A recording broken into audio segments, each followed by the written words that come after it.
flying so much. Well, a record number of Americans are expected to travel this holiday. And AAA says a peak travel period, the peak travel period begins on Tuesday, but some are getting a head start at this point. Fox 5's Meredith Gorman is at Newark Airport with a look at what to expect. And from the looks behind you today, it was a good day to do it.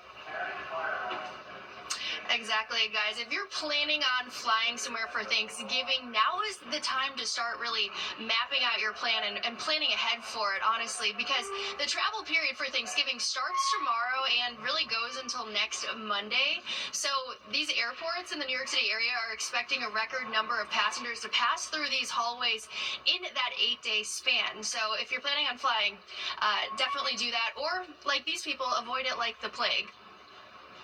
Sounds like a nightmare. Yeah. Sounds like a place I don't want to be. The New York and New Jersey Port Authority estimates that about 3.2 million passengers will travel through JFK, Newark, LaGuardia, and Stewart airports over the course of that 8-day span. That's 2% more airline passengers than last year. There's also those who are getting their Turkey Day travel done on Sunday night before the rush really picks up here at Newark Airport. Staying a little longer than we would have, but we'll get to have more time with family. Came out a few years ago, and this was the travel plan that we had scheduled, where you kind of get in before, leave right after. So we're actually leaving the day after Thanksgiving, and it's been perfect. So we missed the busyness on the front end and the back end too. If you are flying for Thanksgiving, you should expect longer wait times as a result of traffic and construction on the way to the airport. And if you're flying domestically, arrive to the airport at least 2 hours before your flight. And if you're flying internationally, give yourself 3 hours at the airport before your flight takes off. Better coming home than going. So far, the Newark airport has been relatively quiet. You know, it's kind of like the peace and calm before the storm really ramps up and the travel rush happens. But next Sunday, December 1st, is expected to be the busiest day during this Thanksgiving travel period at these local airports here in New York City. Reporting from Newark Airport, I'm Meredith Gorman. We'll throw it back to you guys. All right, thanks. Well, people leave at different times, but they come back pretty much all on true. Sunday. Well, this is the last weekend for outdoor dining sheds outside New York City restaurants. Yeah, the Dining Out NYC program says sidewalk dining can stay, but those permanent roadway sheds gotta go. Fox 5's Stephanie Bertini tells us how this could affect business. So we're going down here into the street. The enclosed sidewalk dining structure gone now at Nick's Bistro in Queens, but this is what it used to look like. We built a $165,000 structure with hardwood floors, with moving windows, with circulating fans, with heat, with security systems in place, as well as music. Tom Avalone, the director of operations here at the restaurant, is upset to say the least. What I went from is a 46-seat restaurant indoors to a 100-seat restaurant total, which meant I hired more staff to cover the added business we were going to get. The outdoor dining sheds became a lifeline for restaurants across the city during the pandemic. When it started, permits were required. According to the Department of Transportation, during the height of the pandemic, between 6,000 and 8,000 restaurants put up dining structures. An 8-foot space, which was giving the people the freedom and the flexibility to go up and down the block. Avalone says he thought the financial investment in the dining structure was a good one because he thought it was permanent. But he and many others had to take the COVID-era sheds down now because they don't meet the new rules and regulations. And then even to take it down cost me money too. The city has implemented a new outdoor dining program known as Dining Out NYC. This is the last weekend before the November 29th deadline, when new stricter regulations come into play. Now, only eligible structures are able to stay. They must be lightweight, portable, open-air outdoor dining structures, and under the new rules are allowed only between April and November. The director of the New York City Hospitality Alliance weighing in. Sidewalk cafes can be operated year-round, so on those unusually warm days, you can still dine al fresco. Perhaps it's time the city to look at the different rules and regulations of the new program and even make some modifications to ensure it's the best possible outdoor dining program anywhere in the country. Here are some details on the new rules. Restaurants will have to apply for a new permit. There are a number of fees that need to be paid, including licensing fees. Under the new guidelines, there is a standard design. Sidewalk seating areas must remain open and cannot be fully enclosed or roofed. Now I'm going beyond backwards because now I got to remove 50% of my employees. My my volume discount is being destroyed because I'm not buying that volume of food anymore. What am I to do? It's the holidays. In a recent statement, Fox 5 News was told NYC DOT is striving to make it as easy as possible to participate in Dining Out NYC. Stephanie Bertini, Fox 5 News. The Israeli government says the body of a rabbi who went missing in the United Arab Emirates has been found after he was killed. Rabbi Zvi Kogan ran a kosher grocery store in Dubai, went missing on Thursday. 3 people allegedly involved with the 28-year-old's death are now in custody. A statement from Chabad Lubavitch says, quote, the worldwide Chabad community and the international Jewish community at large are shocked, grieving, and outraged. The targeting of Rabbi Kogan was an attempt to destroy the sacred Jewish values that he represented: light, goodness, and kindness. It is still called the Meatpacking District, though just a handful of butchers remain there. Why they are getting ready to say goodbye to a neighborhood that no longer is known for the industry that bears its name. Very interesting. And the New York senator calling for action after a series of wildfires in the tri-state area. And Jennifer Williams joins us now for a look at what's coming up tonight on Sports Extra. Hey, Jen. You're watching the 10 o'clock news. As we've been showing you, wildfires scorched thousands of acres recently in several parts of the tri-state. Yeah, these fires triggered by unusually dry conditions. Just recently, New York City faced its first drought warning in more than 2 decades. A statewide burn ban will be in effect until November 30th. Brush fires ripped through some of the city's major parks like Prospect, Van Cortlandt, and Inwood Hill. An 18-year-old Parks Department employee tragically died in the Orange County fire. All of this leading to the FDNY launching its first ever brush fire task force. And as Fox 5's Michelle Ross explains, Senator Kirsten Gillibrand is now calling on Washington to step up. A record number of wildfires scorched thousands of acres of land this year across the tri-state area, including 215 wildfires throughout all 5 boroughs of New York City in a 2-week time span.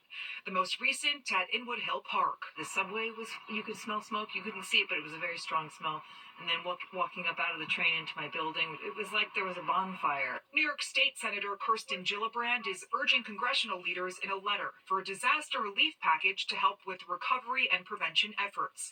Gillibrand is grouping in other disasters across the country, including the recent hurricanes in the South, and she's asking for $100 billion in federal funding. This is a problem that we simply can't ignore. I look forward to working with my colleagues in Congress to make sure that states like New York get the resources and funding that they need. Residents agree action is needed. I don't know how anyone can deny that climate has been changing for 40 years. So, yes, it's not a matter of debate. It's fact. And we have to act quickly if we're going to have any hope. The FDNY is also hoping for funding to properly train its members to respond to urban wildfires. New York City firefighters are only trained in interior and exterior structure fires. In brush fire operations, we require much lighter gear, much lighter hoses. So while we're capable of doing it, we're doing it at a great detriment to the service and depleting our membership very quickly. The union says the equipment costs about $1,000 per firefighter, and the national course would require 60 hours of training. So if they can get that much-needed federal funding, they would like to see several hundred New York City firefighters trained in these types of settings. Reporting in Inwood, Michelle Ross, Fox 5 News. And tomorrow, the NYPD will swear in its new commissioner. Jessica Tisch will become the second woman ever to serve as the city's top cop. Tisch had been serving as the head of the city's sanitation department for the past 3 years. And prior to that, she spent 12 years with the NYPD, where she served as Deputy Commissioner of Information Technology, overseeing, amongst other things, the department's 911 operations. Tisch will replace interim Commissioner Thomas Domlin, who replaced Edward Caban, who resigned after his phone was seized as part of a federal investigation. Longtime game show host Chuck Woolery has died. He is best remembered for the Wheel of Fortune, which he hosted from 1975 to 1981, eventually replaced by Pat Sajak. Woolery then hosted other game shows like Love Connection, Scrabble, and The Dating Game. A friend of Woolery's says he died at his home in Texas. The cause of death has not yet been revealed. Chuck Woolery was 83 years old. Well, New York Roadrunners are getting into the holiday spirit. That's right. How they are racing to help feed thousands of New Yorkers. News on Fox 5, brought to you by McDonald's. Get daily deals in the McDonald's app. We are in the thick of it now. I feel like we've really turned the corner, and things have really gotten real for us. And this week's no different, right? A couple of chances of rain, Audrey? That's true. It's definitely feeling more like fall into winter season, and now we're going to get a taste of it surely by the time we get into the end of the week here. Let's talk about today first. We did see plenty of sunshine. The temperature was at 53 degrees in Central Park. We did have some clouds filtering in towards the afternoon, and it was a blustery day that added to the chill factor, especially in the shade earlier this afternoon. Right now we're in the 40s. We're at 46 rather in Islip. Same number out towards East Hampton. It's 44 for you in Bridgeport. We're finding the same number in White Plains and Poughkeepsie. We're now finding 30s over towards Sussex as well as over to Monticello too. Now, a lot of these temperatures are a bit colder than they were at this time last night, and our winds are starting to weaken just a bit here. They're now sustained between 10 and 15 miles per hour, but we're still getting reports of wind gusts up to 25 in White Plains as well as Islip. 26 mile per hour wind gusts being reported out of Central Park. So it is a little bit chilly outside with that wind, but we are staying rain-free and snow-free as we go through the rest of the evening here. We had a couple of sprinkles pass through earlier, but those kind of fizzled out quickly, and much of the Northeast is quiet tonight. We should see mainly clear skies, maybe a few high thin clouds, and that's about it. Our next focus is on this system that's currently working into the Ohio Valley. This will bring us our next chance of precipitation, it looks like by Tuesday morning. And then after that, we're watching for another system to develop across the Pacific Northwest. That's the one that we're watching for to affect us on Thanksgiving Day. All right, here's a look at the future cast. We're going to stay mainly clear tonight. Tomorrow, we'll start out with mostly sunny skies. It'll be actually a really nice start to the week here. Clouds will be on the increase late in the day, really into the early evening, and then we'll start to see slight chances of rain increasing here roughly after about 10 or 11 o'clock. A cold front's approaching from the west here, and that's going to help ignite some shower activity here by Tuesday morning. So for the morning commute, it could be slick across parts of the area, and all of this rain will shift eastward by lunchtime and will break into sunshine as we round out the day on Tuesday.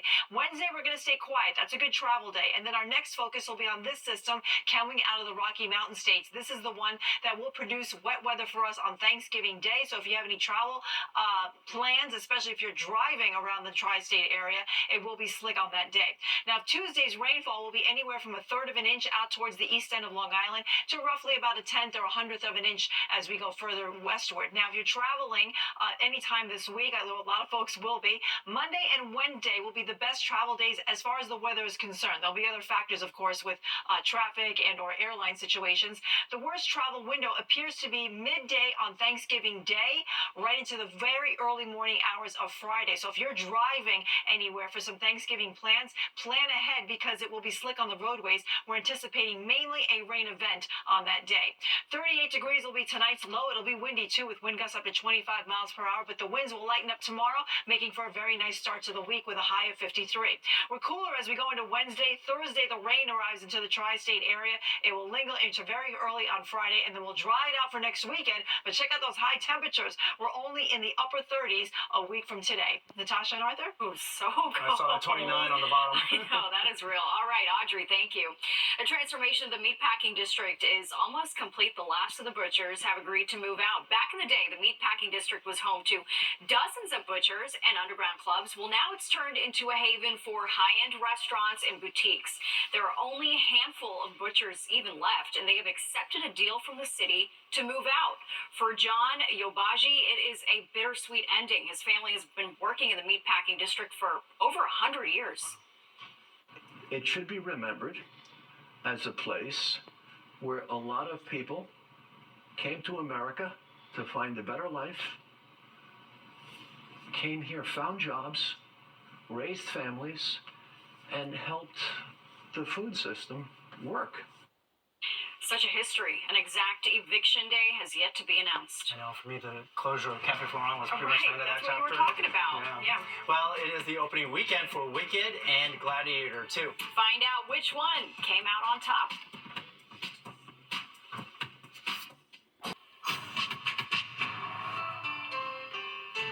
time now for a look ahead at some stories happening this week.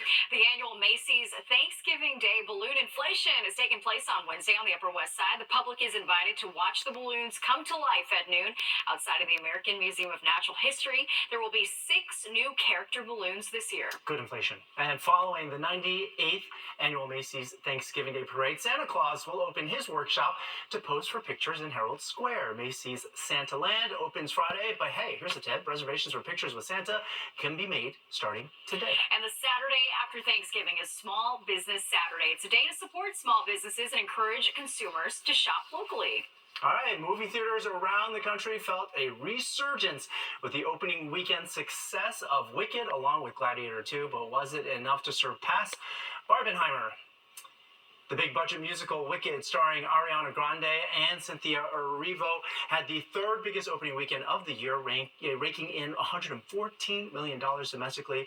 Gladiator 2 grossed about $55 million in the U.S. The nickname this time around, Glicked, not as catchy as Barbenheimer, we know, and also not as big a moneymaker. Barbie and Oppenheimer brought in tens of millions more when they first hit theaters. That's a high bar, though. Yeah, that is a lot. Yeah, well, we'll be right back, but first to look at what you need to know about tomorrow's commute. With the holiday season upon us, New Yorkers set out to run hunger into the ground. Today, they took on the 4-mile dash to the finish in Central Park, a collaboration between New York Roadrunners and God's Love We Deliver. This was the 31st race to raise funds to feed New Yorkers with severe illnesses. This year, God's Love We Deliver will deliver over 5 million meals, all free of charge, to more than 17,000 New Yorkers. And the FDNY is spreading some holiday cheer today as well. Yeah, they shut down FAO shorts for some very deserving kids.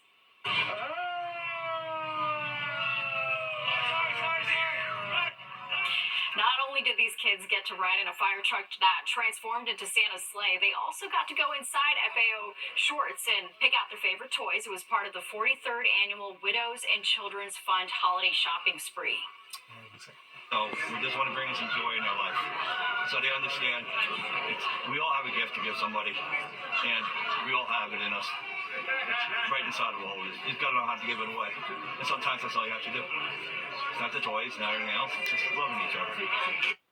What a fantastic event. Every year the FDNY hosts it for the families of firefighters lost in the line of duty. And with that, that does it for us tonight. You are all caught up for the week. If you've missed any part of the 10 o'clock news, you can always catch an encore on our free streaming app, Fox Local. Just scan the QR code on your screen and download the free Fox Local app onto your phone where you can stream our newscast anytime. There it is. And don't go away. Sports Extra with Jennifer Williams starts right now.